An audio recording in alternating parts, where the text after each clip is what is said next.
2 years ago, this corner of Egypt's Sinai Peninsula, on the border with the Gaza Strip, looked very different. But months of evictions, bulldozing, and demolitions by the Egyptian army have left this area bare and abandoned.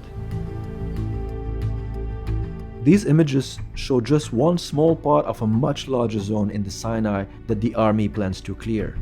More than 3,000 families have been forced to leave their homes so far.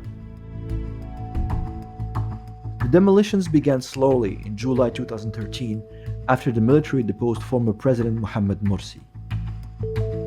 But they accelerated in October 2014 after a group called Ansar Bayt al-Maqdis, now an ISIS affiliate, staged an attack that killed at least 28 Egyptian soldiers. 5 days later, Egypt's Prime Minister announced a plan to level a 79 square kilometer border zone, including all of Rafah, a town of about 78,000 people. The Egyptian government prevents independent journalists and observers from going to North Sinai. But a Human Rights Watch analysis of satellite images, footage from on the ground, and interviews with Sinai residents tells a clear story of forced evictions that may have violated human rights standards. Since 2013, the military has demolished more than 3,200 buildings and displaced approximately as many families. Smaller buildings have been bulldozed, and larger ones, even entire blocks of buildings, have been leveled by explosives. In some videos, the army can be seen using American-made military equipment to carry out the demolitions. The army gave many families less than 48 hours to leave their lifelong homes.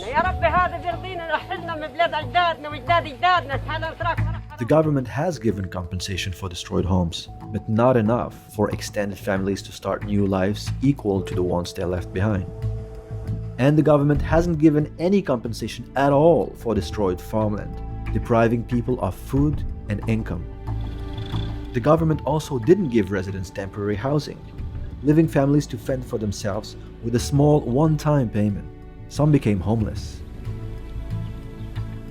These are all violations of international human rights laws that protect residents during evictions. The Egyptian authorities justify the buffer zone by claiming that it is necessary to stop insurgents from smuggling weapons and fighters to the Sinai through tunnels from Gaza.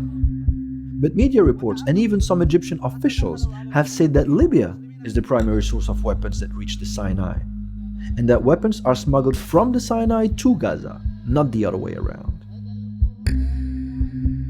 By failing to make a distinction between tunnels used for military purposes and civilian homes, Egypt may also have violated the laws of war.